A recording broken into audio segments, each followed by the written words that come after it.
Hi, everybody. Welcome to the semi-weekly Wednesday Tablas Creek Live broadcast.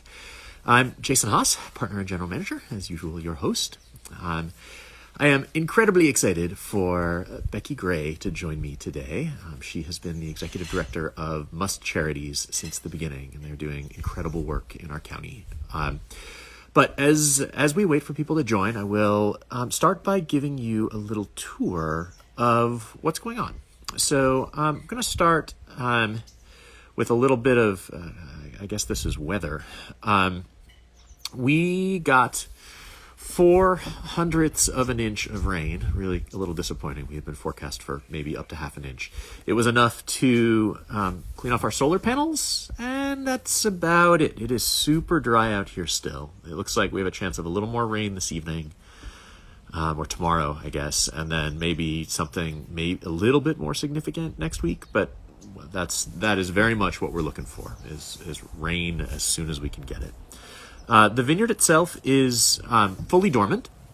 This is what it looks like outside the winery right now. A couple more pictures as you look out. I love these vultures basking in the sun. But what we're trying to do to take advantage of the fact that it is dry now is to get a little head start on pruning. So here's a shot where you can see the row on the left. This is Mourvedre that is unpruned. On the right is where we got to pruning yesterday. So just to give a little close up, you can see we're cutting everything back to 3 2-bud spurs per cordon, kind of 12 buds per vine, more or less. It's earlier than we would normally start pruning. Normally it's soaking wet. You can't really get out there right now. But we're hoping for a wet second half of winter and trying to get a head start. A couple other pictures of what it looks like in the vineyard. It's very late fall, early winter. Again, not green yet, but kind of brown and some leaves still out there. This is a time of year where it's generally pretty quiet in the vineyard. There's not a lot to do other than sometimes get started pruning. A lot of people take vacation. A lot of our crew takes this time off. The one thing that is going on is that we are still squarely in lambing season. So I went up to the vineyard and basically there were lambs everywhere. I feel like I could just show you lamb pictures for several minutes, probably. Not necessary, but adorable. Just fair warning that you will likely see more than your fair share of cuteness on our social media over the next couple of weeks. In terms of what's going on in the rest of the property, we are getting ready to replant a couple of blocks. So these are blocks that we weren't satisfied with, that we have pulled out, and we're going to be planting new stuff. This is a block right downhill from the winery, in between the winery and our animal enclosure. You have a little bit of a different view of it. You can see the animal enclosure on the right. The winery is kind of behind those olive trees on the left. And this is going to be a little demonstration vineyard where we're going to get all 14 of the Chateauneuf varieties. We'll have a little kind of guided walking path there. And I think it's super, super fun and exciting. Right now, a lot of those new varieties are at a part of the property that's really hard to get to. So if I tell someone, hey, I'd really like to show you the Vaccarez block, that's not really easy right now, but it's going to be a lot easier when we have this done. In the winery, it's quiet time. Basically, everything is cleaned and put away. We are letting the fermentations finish. We're getting ready to the point where we'll have first few bottlings in kind of late January. Things like rosés and vermentino, stuff that's super quick and doesn't require any blending. But our cellar team is all off right now. We're trying to minimize the number of people around during the stay-at-home order. And then same thing, tasting room is closed because of that stay-home order. But we have been having people come out and do a little Christmas shopping and pick up orders. And we're sending out hundreds and hundreds of orders a day. So thank you, anybody who has ordered wine from us. We love you. Thanks. Okay, I think that's enough. I'm going to get rid of these pictures, and I'm going to invite Becky to join. So it says it's connecting, and you should see her momentarily. Hey, there you are. Hey, how are ya? I'm doing great. How are you? Good, thanks. Awesome. So I don't know if you heard the intro, but I kind of just talked very briefly about Must. But I'd love to start by asking you to talk a little bit about how you ended up doing this. Like how talk about your nonprofit background. I know when we first met, you were running the Slow Vintners group. Yeah. Um, but I'm sure you didn't start there. So give people a little sense of how you get to be where you are. Yeah. Well, like if I go way back, I was raised in a very philanthropic family. So I was one of those lucky kids that just was immersed by it. And that whole message of more is caught than taught really stuck with me, which I love. And then I continued that through college and then started my first job in the wine industry was actually at Edna Valley Vineyard. And I worked for the Niven family and the Chalone Wine Group. It was a 50-50 joint venture, Yep. and I ran their hospitality and public relations, all local, slow stuff, which was great. And then got into basically running the Vintners Association down the line. A couple kids in between there too, and a little bit of stay-at-home time. Um, but then, as I was about in my 6th year at the Vintners Association, and have lived in Templeton. Randy and I moved to Templeton in '98. So raised our kids here. And as you know, small community, and you end up becoming friends with your friends of your kids' parents. And a lot of that happened to be in the wine industry. We're immersed in Paso wine industry. And so um, we had the gift of meeting some amazing people out of the wine industry. And through that, I learned about 5 winery owners who were thinking of starting this nonprofit and called Must Charities. And um, they reached out to me. I knew a couple of them personally. And of course, my husband being a teacher local too, has taught everybody's kids. So, Hi, kids. yep, your kids He has one of them included. right now. And so people knew me through that as well and who we were. And we had volunteered in the community for years, coaching youth sports and middle school sports and doing different things in that capacity. And they just approached and said, hey, we are thinking of starting this nonprofit charity. What do you think about putting your name in the hat to run it and like launch it off the ground? We have this idea. It was just basically verbal communication that had happened, nothing really in stone. And so at first I was like, oh, I like my job. I love the wine industry. It's super fun.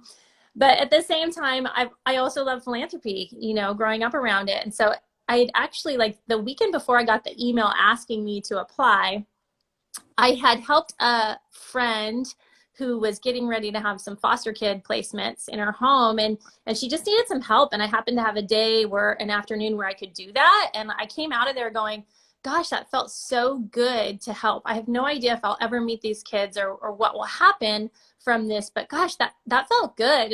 And then Randy and I were heading up to San Francisco actually to pour at the California Wine Month event in the Ferry Building, and we were excited. Those are always fun weekend getaways. We really miss those now, especially this year. But I just got in the car driving up, and I was like, I wonder if I could ever tie like my wine business PR experience in with giving back and philanthropy. I wonder if that'll ever happen. And then that Sunday, the next day, I got an email like basically spilling out this idea. And I was like, just goosebumps all over. I still get goosebumps just thinking about it, because it was definitely meant to be. And we just looked at each other and was like, oh my gosh, like, this is crazy. You got to do this. And so the rest is kind of history from there. I remember the first time that I heard about Must. Um, the one of the things that really kind of drove home the idea, or that like how good the idea was for me, was um, sort of being asked, like, how often do you donate to things that happen elsewhere? How Yeah. often do you donate? Do you provide wine? Do you provide experiences for these great charities that are based elsewhere around the country? It was like, well, Yep. all the time. Like, we do this on a weekly, monthly basis. Yeah. Like, wouldn't it be amazing if there were something that would be focused on all of the needs that are in our own community, in our own backyard. It's like, Yep. well, yeah, of course there would. And there are lots of charities that are based locally, but there wasn't something that was really kind of wine focused as a way Mm-hmm. of coordinating and targeting and amalgamating all of the kind of wine goodwill in the area. And I feel like that's been one of the super valuable things for me of our involvement with Must, is that we have this great faith that Must is doing its due diligence and figuring out how that money can be used most effectively, Yep. which is incredibly valuable. So definitely, you can see it working, you can feel it working. Yeah, for sure.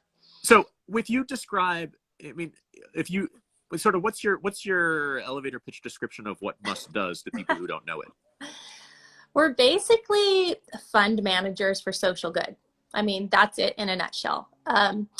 We collectively take donations and then we strategically invest them back into our community, looking for the greatest needs that our community is faced with and addressing those needs.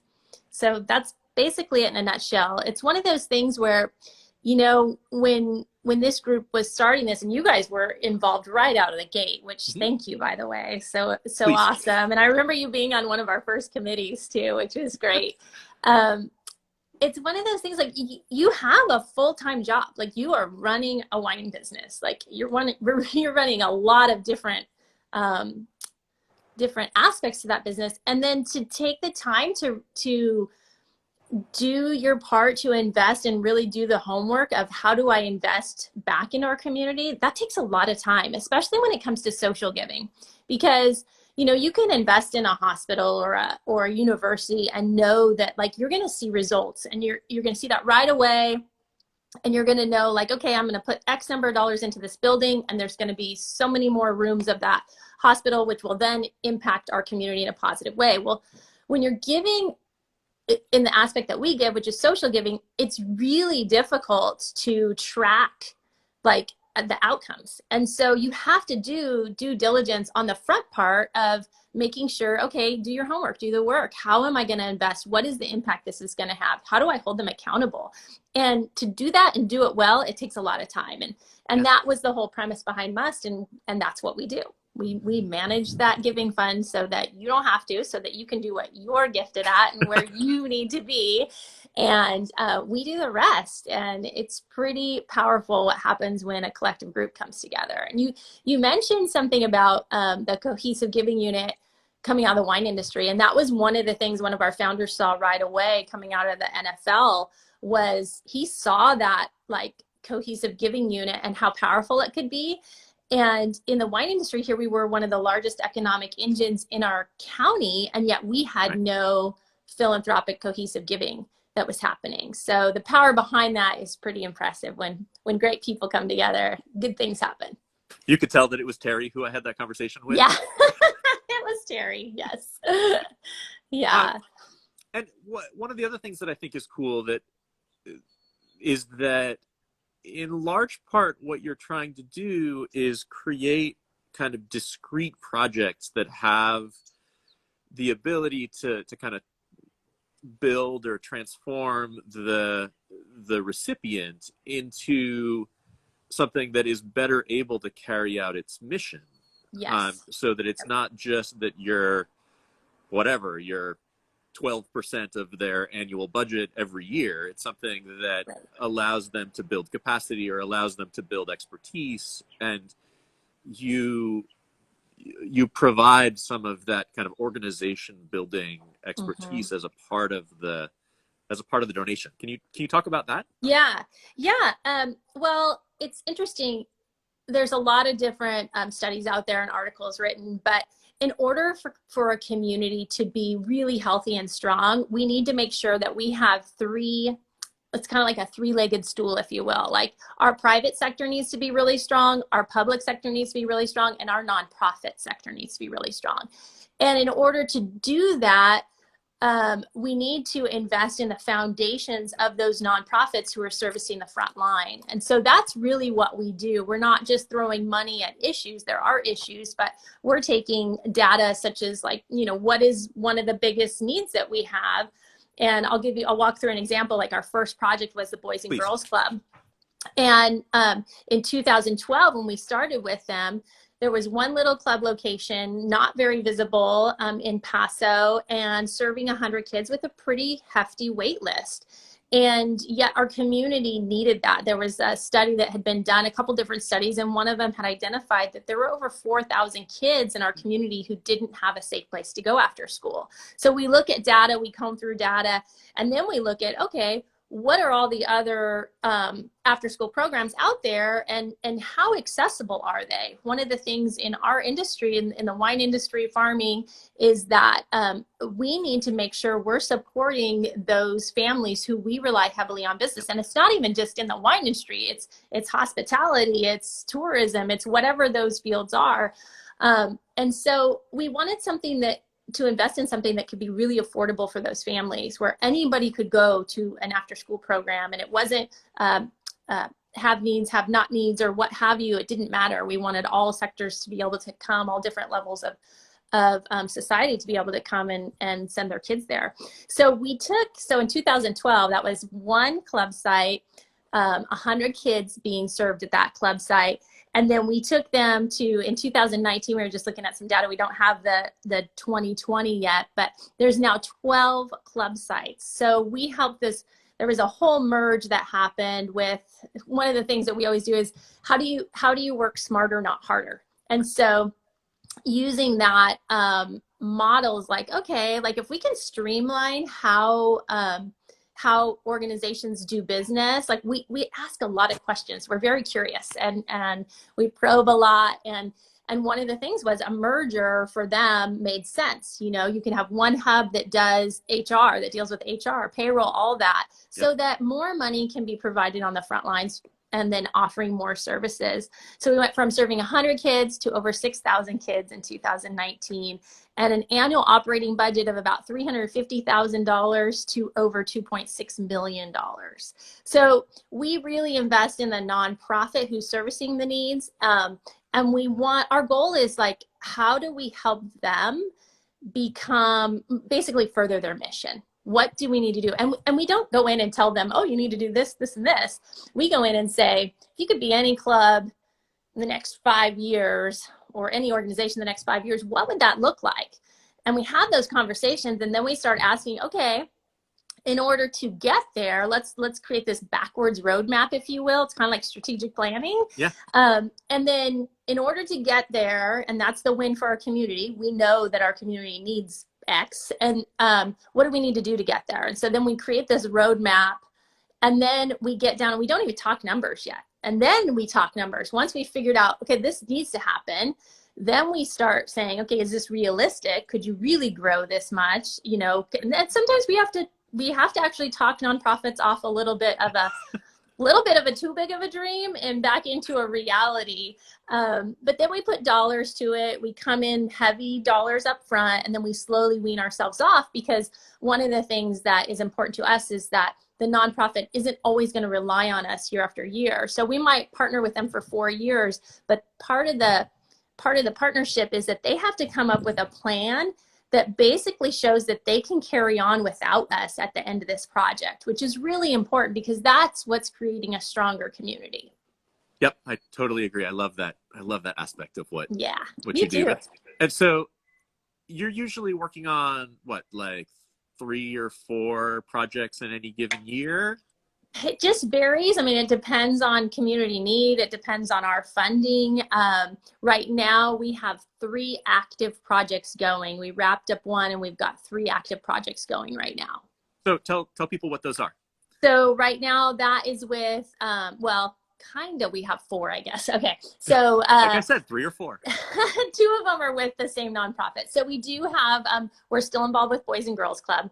We just launched a site out in Shandon. It's the first site out there that they've ever had. Huge need out there. And so we will continue that through believe 2021 is the last year of that. And then another project we have is with Echo. So we just wrapped up our original project with them, which was board development, strategic planning, really a turnaround specialist for their organization. Echo is the El Camino Homeless Organization, by the way. And then we have invested with them in converting a kitchen, what was kind of a dilapidated old little kitchen, into what will be a Must Charities commercial kitchen and workforce development center. So one of the things in our community is that we need people in the culinary field that want to be trained, that we talk to. And then this is one of the things I love about my job too, is that we're not just giving money to things, like we're really like connecting communities. So obviously Echo needed a kitchen renovation. Well, we're not just going to throw money at that. We want to say, okay, well, what community needs are out there? And then when we talk to our friends who are Must partners in the culinary industry, they say, oh my gosh, we have a hard time filling X, Y, and Z jobs. And we're like, whoa, anybody could do those jobs. They just need training. What if we like all came together and utilize this? Here's people coming out of homelessness that want to work. Most people want to do something. They don't want to hand out, they want to hand up. And so what if we created a center that actually offered a training ground so that we had people coming in that needed jobs and the culinary industry coming out that needed people to have those jobs? So that's going to open. We're going to launch that in January. We're hoping to do it sooner, but construction, you know, things get behind, and that's fine. And so we will be launching that in January. We also have a project with them, which is our COVID community response project, which many people have heard of. As you know, this in 2008, we started looking at data of when COVID first rolled out, the pandemic. We started looking back at crisis that has happened in the past. And in 2008, with the housing crisis, that we saw nationally like a 45% increase of people who were food insecure and struggled with homelessness or slid into homelessness. And that just affected a certain small portion of sectors in the world. Now you've got something that's affected all sectors. Yeah. And if 45% was the increase nationwide, we were just like, whoa, this is going to like become a monster here. Yeah. And so in San Luis County, and probably every county nationwide, probably all over the world, homelessness is an issue. And there's a lot of underlying issues within that whole social problem. But one of the things is if we can prevent people from sliding into homelessness, so if they have lost their job because of the pandemic or somehow been negatively impacted, if we can help them stay housed, that's a win for our community. Yep. And so that is really the project focus with the COVID Community Response Project. And then another project that we just launched is with, actually in Templeton, it's with People's Self-Help Housing. And People's Self-Help Housing, most people know them from building homes, like sweat equity type building, right, and building neighborhoods and communities. We love their organization is so strategic because they actually own and operate low-income apartment complexes as well, which helps with their sustainability model. Yep. One of the things that's great for them is if they invest in their people, the people that reside, all their tenants, if they invest in them from either a mental and health well-being as well as like connecting them to resources, they found that their tenants tend to have more pride in the community in which they live and they take care of it. No brainer, right? Well, one of the things that they started doing is creating an after school program to support the youth who are living in those communities. They found that in those communities, instead of sending their kids off to a Boys and Girls Club, they were more successful because it's such a tight-knit family unit that exists in these complexes. They were more successful with an after school program that was on site, so site-based learning. And so we launched a Camino Scholars program in the Templeton Rolling Hills housing apartment complex. This will be the 10th site for them. They had never kicked off anything. And for them, all they needed was a funder to come in and basically like initiate the giving and start. And so we committed to 2 years, and they will have the ability to run it fully funded after that after 2 years. So we're funding them. We also were able to connect them to the school district, and it's so cool to watch. They have up to 80 kids can be a part of that program. So that's pretty special too. We love everything we do is so cool. That's awesome. I know. Yeah, it's great. Great. It's super inspiring, and Yeah. I love the way that you've been able to build from, I mean, really consistently from foundations that were there into things that are much more impactful and significant. I mean, I remember, I think the first year that we did our boys our must donation, we had like the big check at the Boys and Girls Club in Paso. I think that was the only Boys and Girls Club still at that point, like that first year. And like just hearing how many more kids it is able to serve now is amazing. I know the power that can happen when people come together on stuff like this is just, I mean, it's literally mind blowing. So in just like 8 years, over $2.5 million has been invested back into our community. That's huge. And then not only that, but not just the money, but then like if I were to go and like quantify every like little, I don't know, spin-off of lives impacted, it'd be tens of thousands of lives that have been positively impacted from this slow little movement, this grassroots effort that started right here in Paso, which is so cool. Awesome. So are there things that you have that you're looking at, like new stuff that you're looking at coming up going forward that you can tell people about, or are those still under wraps until they actually get announced? There are some that are still under wraps. You could probably guess like the social issues and social needs that every community is probably faced with. So we are in conversations. We're always vetting. So that's one of the things we do is we are just constantly vetting. And before we even pick a project, sometimes it can be 2 to 3 years of talking with an organization and really, really like steering them, or not really steering them, but really having those conversations where they can open up the idea of, whoa, this is such a different way of giving. I mean, we've sat down with organizations in the past that come in and we'll sit down in a meeting and they'll say, okay, so how much money do you have to give us and what do you want us to put it toward? And we're like, no. That's not the right order here. We're like, we don't know your business. We know there's a problem.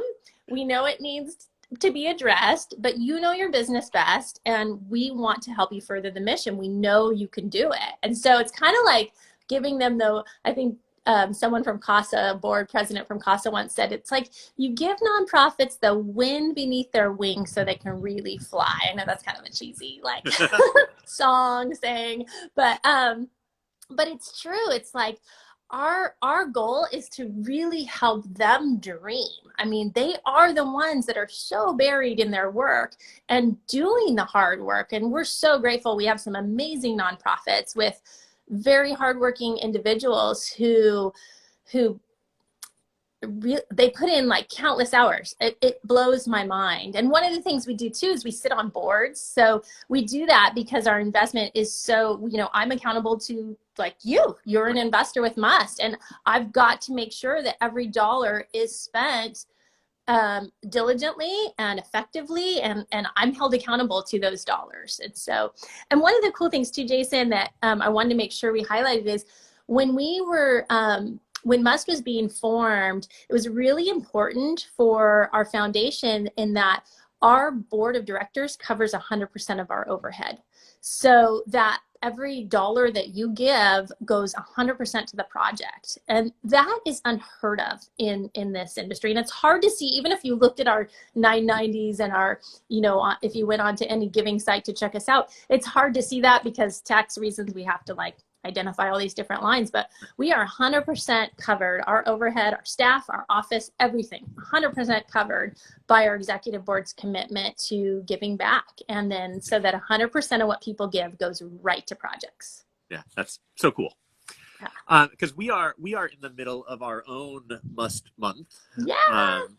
And so, and I'm not sure people who are watching this if they realize, but we're donating $1 from every bottle that we sell this month to Must. And it has ended up in recent years about $10,000 over the course of December, just based on the number of orders that we're getting with everybody ordering things via FedEx and UPS, having to stay at home.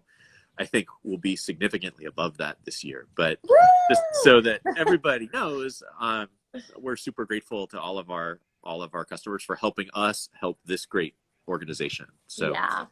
And you started that. Like, that's amazing. So thank you, because you started Must Month. You were the first one. I know some of our founders were doing $1 a bottle here and there, but you were the one that said, you know what, I would like to do a month dedicated to Must. And then since then, people have fallen in your footsteps, and you've definitely helped us pave the way for that program. So thank you. awesome. I think it's super easy to communicate to people, and that's always a valuable thing. Yeah. If people wanted to learn more about Must or support it themselves, what's the best way for them to do that? How could they support it? How could they get involved? Yeah, the best way is to visit our website, mustcharities.org. That's super easy. And then really, I mean, the key is anybody can be a philanthropist. So, you know, you have made this model as part of your business, and that's really what we're all about. You don't have to be a millionaire or billionaire to be a philanthropist, but what are you doing with your business or in your life that you can simply take a step and create a model that works and gives back? And the gift is huge. I mean, it's like that. There's a saying, giving is better than getting. And it's so true. It feels so good to give, and it's so cool to be a part of it. And when you see these results, you just like, I feel so good inside, like lives impacted, and lives that, you know, will be changed forever. So cool. So our website.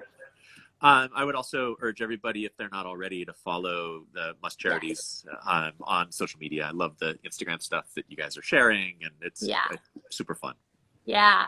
We've got a great gal behind the scenes, Kyle, who creates all that communication piece for us. She's amazing. And yes, follow us on Facebook, Instagram, Twitter, the whole thing, LinkedIn, whatever you want to do. Must Charities is out there. So.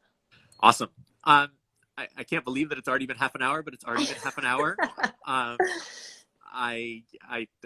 can't thank you enough for everything that you do for the community that we're both a part of, and for taking a half hour out of your day to come and talk with me about it. Well, thank you for inviting me and including me in this. It's such a blessing, and thank you. It's so great to know you and your family, and to have you guys as a part of this as well. So thank you. Awesome. I would give you a hug, but like it's sort of hard on the screen. I know. Well, stay safe these holidays, and I hope I'll get to see you in person soon. Yeah. Take care. Thanks, Jason. Awesome. Thanks for joining me. And everybody else, thank you for watching. This is going to be our last Wednesday conversation of the year. I'll pick back up in January. But meanwhile, stay safe. Have happy holidays. Wear your masks. And I'll see you in 2021. Bye. Bye. Thanks, Becky. Yep.